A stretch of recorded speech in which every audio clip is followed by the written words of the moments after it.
Edna Jaramillo. Y quiero empezar por una pregunta que justamente me hizo un compañero hace un momento antes de iniciar esta entrevista, licenciada, y que parece mentira. Si él tiene la duda, la tienen muchas personas. Y hay que aclarar y aprovechar a los expertos como usted para que nos orienten en cuanto a esto. Por ejemplo, y si nos abre el micrófono se lo voy a agradecer. Por ejemplo, el tema de las primarias que se dieron a lo interno del partido CD en el día de ayer. Hay dudas con respecto a que si el señor RM ganó las internas de su partido, si él mismo, por ejemplo, puede gozar, no es CD, es realizando metas, corrijo. Si él puede, por ejemplo, optar por tener fuero electoral o no. Cuando una persona que está corriendo, políticamente hablando, puede tener fuero electoral y cuándo no. Buenas tardes, licenciada Edna Jaramillo y licenciado Sergio Rivera. Gracias por la oportunidad que le dan al tribunal de poder enseñar un poco más a la ciudadanía sobre estos temas. Primero, sobre si es ganador. Bien, nosotros tenemos un sistema de resultados oficiales que se hace a través de las juntas de escrutinios. En el caso de presidente, los resultados de cada acta de mesa llega a una junta circuital y después llega a una junta de escrutinio. Pero estos resultados finales generalmente se tienen entre miércoles y jueves. Para evitar esa zozobra y que las personas ya tengan un resultado más próximo con antelación, se crea la transmisión extraoficial de resultados que hacen varios países, entre ellos Panamá, y esto permite que el mismo día las personas puedan tener información certera de quién va a ser o quién está siendo el ganador antes de esperar los resultados oficiales. Lo que se dio ayer fue la transmisión extraoficial para las más o menos 5:22. Ya se habían escrutado más o menos el 75% de las actas y por la diferencia y la distancia entre candidatos, pues se llamó al virtual ganador, al señor Ricardo Martinelli. En cuanto a la otra que me preguntas del fuero, voy a buscarlo y voy a leerlo directamente del código electoral que establece quiénes tienen el fuero y dice que para los candidatos en las elecciones primarias, por ejemplo, los que son candidatos a los partidos políticos lo tienen desde la fecha en que inicia el periodo para las campañas electorales del partido hasta el día siguiente de la ejecutoría de la proclamación. Las personas que son candidatas en general, este es el periodo que tienen del fuero. Ahora hay casos y casos de, por ejemplo, una persona que ya se le levantó el fuero y adquiere un fuero, no es necesario volver a levantárselo, es lo que dice el artículo 314 del Código Electoral, que dice una vez levantado el fuero electoral penal dentro de un proceso, no será necesario solicitar nuevamente su levantamiento en caso de que el jurado adquiera nuevamente el fuero por cualquier otra situación. Espero haber aclarado la duda que tenía. O sea, A ver, en este permítame aquí. momento, ajá, exacto, nada más para aclarar, en este momento, ¿tiene o no tiene fuero? Entiendo que no lo tiene. Ya, tiene fuero, pero si en un proceso ya se le levantó, si una persona en un momento dado se le levantó el fuero para un proceso, en ese proceso Así es. ya se levantó. Con levantárselo una vez es suficiente. Ok. Ahora, siguiendo en esa línea, porque aquí hay mucha gente que cuando hace ese tipo de preguntas, licenciada Ceballos, lo que quiere es saber si, dado que el señor que ganó ayer estas elecciones primarias en su partido, está siendo candidato, en efecto, ahora ya ganó, tiene un fuero penal electoral de acuerdo a lo que usted ha indicado desde el momento en que inició el periodo de campaña a lo interno de su partido político para esta elección que se dio ayer. Pero el caso penal, el caso New Business, por el cual él ha sido investigado y procesado durante estas semanas o estos años, no tiene nada que ver con el proceso de campaña ahora. O sea, no hace falta levantarle fuero penal electoral o decir que está en medio de una campaña política en estos momentos para decir, es que tú no puedes ser investigado en este proceso porque estamos hablando de un proceso que inició hace 7 años. Es así. Y no depende de cuándo se inició el proceso, depende de si en el camino se le levantó algún momento. Pero ya se le había levantado. No hace falta que se le levante nuevamente. Okay, te voy a leer el 314 que dice que si ya se te levantó en un proceso, no es necesario volverlo a levantar en el. Pero como el escenario ahora es que ganó en las internas realizando metas de este nuevo partido, la duda que tienen algunas personas es ¿qué pasa ahora? O sea, ¿cuál es la condición de él? ¿Puede acogerse nuevamente a un fuero electoral para seguir corriendo, para que no se le siga investigando? ¿Tendría el órgano judicial o el Ministerio Público que solicitar que se le levante el fuero en el evento de que pues se continúe con el desarrollo de los otros casos pendientes? Okay. El fuero se tiene no desde que se gana una elección. El fuero se tiene desde que inicia el periodo de campaña. En el caso de las elecciones de ayer, el periodo de campaña inició el 3 de abril. A partir de allí, tiene fuero y se extiende hasta que quede la proclamación en firme. Recordemos que ayer fue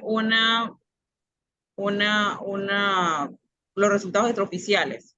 Pero los resultados oficiales se tienen una vez que la Junta proclame. Esa una. Dos, viene un periodo de impugnación. Las personas que ayer son candidatas tienen 15 días para presentar el informe de ingresos y gastos. Una vez que lo presenten, entonces se publica, ¿verdad?, la proclamación para entrar a 3 días de impugnación.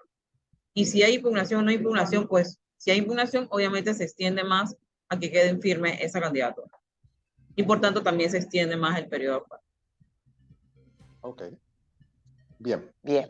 El tema suena como complicado, pero bueno, usted ha dicho textualmente que, de acuerdo a lo que dice el artículo pertinente en el Código Electoral, hay periodos para la vigencia de ese fuero penal electoral. Exacto.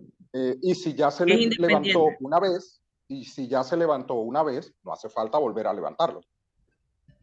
Exacto. El fuero es el periodo completo. Es el periodo completo y no depende si ganas o no ganas. Es el periodo. Desde que inicia la campaña hasta que quede en firme la ejecutoría. Si dentro del proceso en algún momento se levantó el fuero, pues ya no es necesario volver a levantar. Bueno. Los temas por los cuales la convocamos, licenciada Ceballos, inició obviamente por asociación de ideas, inició el ciclo ya de estas elecciones primarias. Ayer fue el primer ejercicio de elecciones internas para definir las candidaturas oficiales para el 5 de mayo. El papel que tiene el Tribunal Electoral en estos procesos, viendo que ya también viene un ejercicio que creo que es importante, uno de los partidos más grandes del país, que se aboca a elecciones para la gran mayoría de sus cargos de elección el próximo domingo. Bien, para el partido que está en elecciones el próximo domingo, estamos hablando de más o menos casi 2.000 mesas. Aquí hay una diferencia porque los partidos podían decidir ellos mismos establecer las corporaciones electorales, le hace los miembros de mesa y la Junta de Escrutinio. En el caso del partido PRD, ellos escogieron ellos mismos nombrar a sus miembros de mesa y a sus juntas de escrutinio. Así que el peso de ellos en cuanto a la organización va a ser más grande que el resto de los partidos que básicamente han preferido que sea el tribunal quien haga el reclutamiento, la selección y la capacitación. Pregunta, para todos los ejercicios de elecciones primarias, ¿los costos son financiados por el Tribunal Electoral o cada partido es libre de decidir si pide apoyo al tribunal o lo hacen ellos mismos? El financiamiento, y esto está desde las elecciones anteriores, el financiamiento de las elecciones primarias corre por cuenta del Tribunal Electoral. Lo que varió en estas últimas reformas es que antes el tribunal también organizaba, en este caso ya no organiza al 100%, y de hecho hay partidos que han hecho convenios para que sea el tribunal quien siga organizando algunas partes. Pero realmente el partido podría decidir, yo voy a escoger a mis corporaciones electorales y yo voy a manejar la parte organizativa, pero el financiamiento sí lo tiene que hacer el Tribunal Electoral. Ahora, licenciada, entiendo que el Tribunal Electoral reformó un decreto de elecciones. Me gustaría que explicara cuál es el objetivo de esta reforma y sobre todo nos aclarara también, porque aquí hemos tenido un desfile de precandidatos que han denunciado o han hecho múltiples denuncias por fallas en la plataforma para la recolección de firmas. Saber también en qué consiste esa molestia, esas sendas denuncias que hay en las debilidades de la plataforma y si ya se han resuelto las mismas. Pero empecemos por explicar lo de la reforma del decreto de elecciones. Ok, básicamente la reforma realmente es del Código Electoral. El Código Electoral se aprobó en octubre de 2021. Sin embargo, se vieron algunos detalles que podrían afectar el proceso. Se pide cambios muy puntuales y muy minúsculos, y a raíz de eso pues se hace un cambio en el código, y eso también lleva a hacer un cambio en un decreto reglamentario que ya se había aprobado. Por ejemplo, se establecía que teníamos que escanear todas las boletas, y eso primero iba a ser muy costoso y segundo iba a ser muy excesivamente demorado el proceso, y son parte de los cambios que se hicieron, y, y pues hubo que adaptar los cambios del código electoral al decreto reglamentario, llevarlos hacia allá. La otra que preguntas que me hace sobre la libre postulación. Hay diferentes métodos de recolección de firmas a medida de que hemos escuchado a los precandidatos. Por ejemplo, cuando comenzamos con las videollamadas, se estaba pidiendo prueba de calidad de vida y la gente le costaba mucho entender eso, porque te pedía hacer ciertos movimientos y ciertos comportamientos. Y los precandidatos se quejaron de que la gente no entendía mucho eso, que demoraba eso desde el inicio, y eso automáticamente pues se eliminó, porque igual la videollamada hay una persona detrás de la cámara que te está viendo y está probando los videos, así que en ese momento se consideró que tampoco era tan necesario tenerlo y se modificó. Otro de los temas fue con el app de activistas, que a partir de y muchas sugerencias, muchos precandidatos, ellos lo sugirieron, que se estuviera haciendo auditorías. En estos momentos se están haciendo auditorías periódicas. Todo lo que se hace hoy se revisa al día siguiente y se determina si los videos están en buenas condiciones o no. Y se llama entonces a los precandidatos para que ellos analicen si es así. Se ha venido haciendo. El primer grupo ya se hizo a través del decreto 60 en ese momento, y los precandidatos incluso fueron notificados y pasaron por un proceso incluso de apelación. Luego los mismos precandidatos señalaron que también era un proceso muy largo, entonces se ha ido recortando y se ha ido ajustando en la medida de que también los candidatos han dicho esto no es conveniente para el proceso y demás, y se han ido haciendo los ajustes.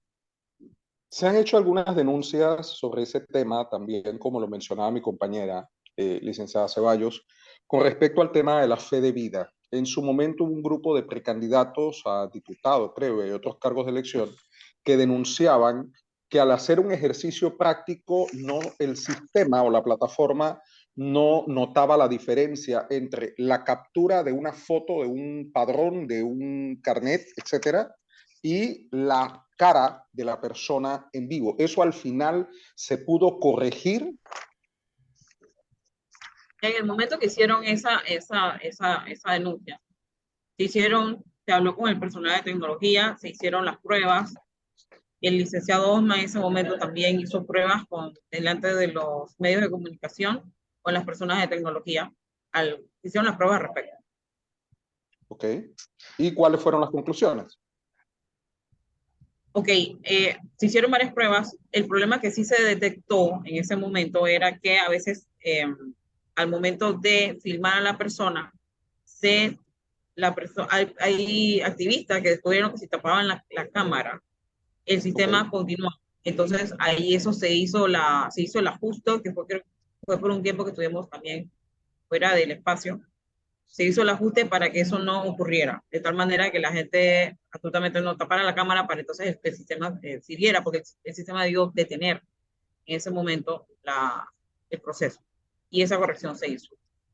¿Y qué pasa con aquella persona que firmó, que tenía su voluntad de darle su firma a un precandidato a cualquier cargo de elección popular y en el proceso, lamentablemente, falleció, porque aquí hay muchos precandidatos que también nos han mencionado en entrevistas que cómo así que les eliminan firmas simplemente porque la persona falleció. Entonces, no cuenta la voluntad que tuvo esa persona en vida de darle su apoyo con esa firma.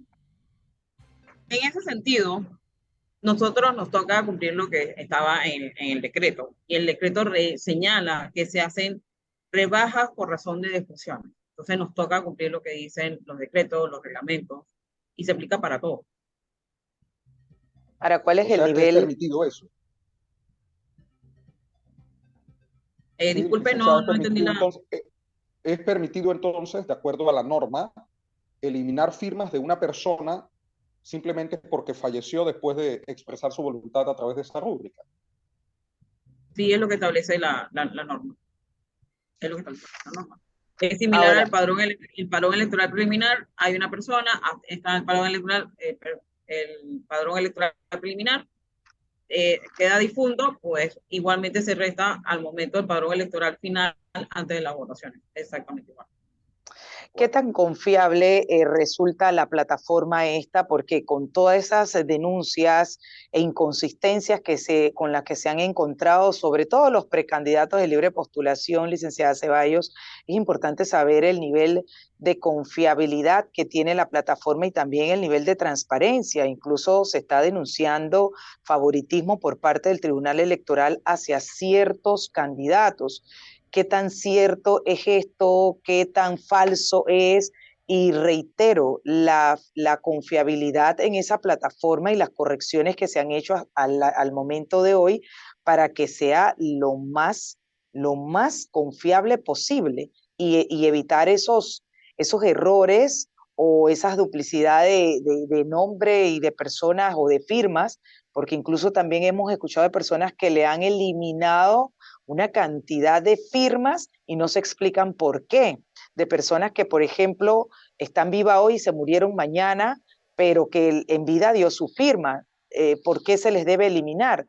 Todos estos elementos que me encantaría nos los aclarar aprovechando su experiencia dentro del Tribunal Electoral, licenciada Ceballos. Como dije hace un momento, en cuanto a las defunciones, ya lo establece el decreto.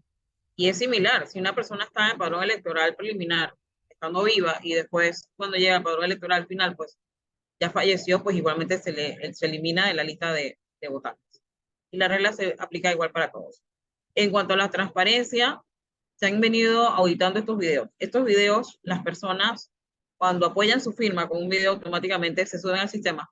Al día siguiente se revisan por funcionarios y luego se llama a los precandidatos o a quienes ellos dispongan para que revisen y den su visto bueno si están de acuerdo o no.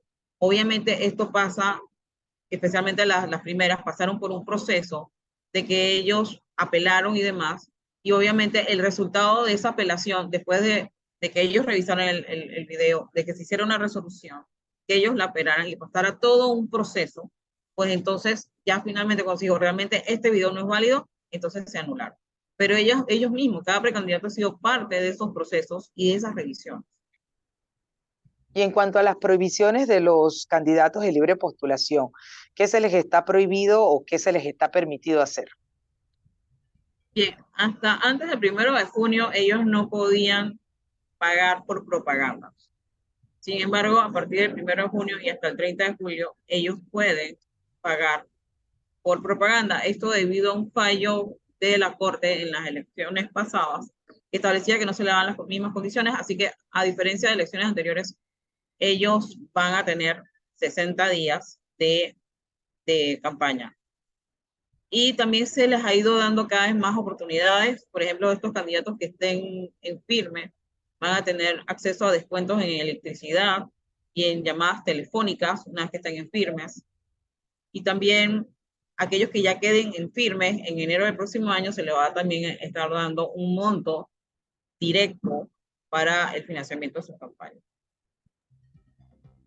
Sí, importante ese tema del financiamiento, licenciada, pero también aclarar, hay periodos de campaña que fueron, los tiempos para las campañas fueron cambiados, entiendo, se redujeron los tiempos. Antes se podía hacer campañas por más de 60 días.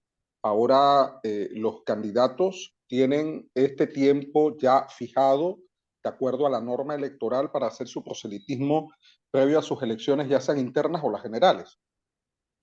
Ok, vamos aquí a aclarar, importante. Para las elecciones de 2014 no existían límites de tiempo.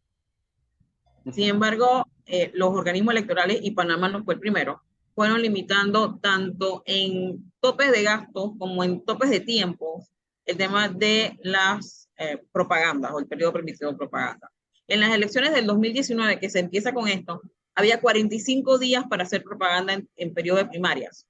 Luego, con las últimas reformas, se amplía de 45 a 60 días. Entonces tenemos 2014, no había periodo, 2019, o incluyendo las primarias, eran 45 días y ahora en este periodo son 60 días. Para las elecciones generales también se aumenta de 60 a 90 días. Realmente para este periodo ha habido un aumento. Y el tema de a lo interno de los partidos políticos, ellos han estado hablando de una serie de irregularidades que pudiesen darse entre ellos mismos, entre candidatos. ¿Ustedes han podido recibir denuncias? Si las atienden en caso de que se dé algún tipo de denuncia por situaciones anómalas en medio de las campañas internas de los partidos políticos. Ok, a partir de las elecciones pasadas, el Tribunal Electoral cuenta con un centro de monitoreo digital que está monitoreando las actividades de campañas, mayor enfoque en redes sociales. Ya ellos han detectado algunas campañas y ya se está comenzando a levantar los expedientes y los procesos correspondientes. Porque, ¿Hay sanciones penales para esto? Más bien son faltas electorales en su mayoría. Perfecto. Por ejemplo, todos tienen que llevar un cintillo, ya sea una propaganda en televisión, una propaganda en radio, una propaganda en prensa, en vallas y en redes sociales, tiene que indicar aviso político o aviso aprobado por, o sea, tiene que aparecer el nombre de la persona que está pagando por esa campaña. También hay temas de límites, como mencioné hace un rato. Si comienzas a hacer campaña antes de tiempo, estás en periodo de veda, también tienes sanciones. Y se ha dejado los 3 últimos días de elecciones, domingo, sábado y viernes, como periodo de reflexión. En esos periodos tampoco puede haber propaganda. Y los que se les vaya venciendo el jueves tienen que retirar, después de las 11:59, retirar las vallas. Y usted tienen usted tienen el equipo para monitorear a lo largo y ancho del país a todos y cada uno de los precandidatos. Ya se estaba monitoreando, como te comenté, está el equipo de medios digitales y también los mismos ciudadanos también están activos presentando denuncias y a veces de un candidato a otro. Así que monitoreos hay. Es sí, igual. Licenciada, sí. Licenciada, finalmente por mi parte, ha habido un crecimiento en la cantidad de mensajes de campañas, sondeos, encuestas a través de redes sociales, Facebook, páginas de lo que sea, encuestas que mandan por enlace de Google Docs, etc. ¿Cuáles son las reglas en estos momentos y si se pueden hacer encuestas? ¿Cuáles son las reglas que se deben seguir para ello? Muy bien, si son encuestas más que todo físicas, la encuestadora tiene que estar registrada en el tribunal y la ficha técnica de esa encuesta también tiene que estar registrada en el Tribunal Electoral. Cuando son sondeos por internet, que nosotros le llamamos sondeos informales, en esos casos sí tiene que hacer la advertencia que es un sondeo no científico o un estudio no científico. Eso es importante que lo tengan en cuenta. También es importante saber que nosotros respetamos la libertad de expresión. O sea, no quiere decir que porque tú hiciste cualquier post, violaste la norma, no. Lo que está permitido en los 60 días es pagar por postear una pauta. Pero fuera de allí, las personas pueden expresar, pueden decir estoy de acuerdo con un X precandidato, aunque estemos en veda. ¿Por qué? Porque no podemos limitar la libertad de expresión. Bien, queremos agradecerle a la licenciada Magda Ceballos, jefa del Departamento de Partidos Políticos y Libre Postulación de la Dirección de Organización Nacional del Tribunal Electoral. Muchísimas gracias, que tenga buena tarde y bienvenida siempre. Gracias y gracias a ustedes por la oportunidad que también le dan al Tribunal Electoral. Muy amable. Hasta luego. 3:35, Sergio, nos vamos a nuestra primera pausa. Al volver, venimos con más. No le cambie. Los temas que se necesitan profundizar continuarán en breve en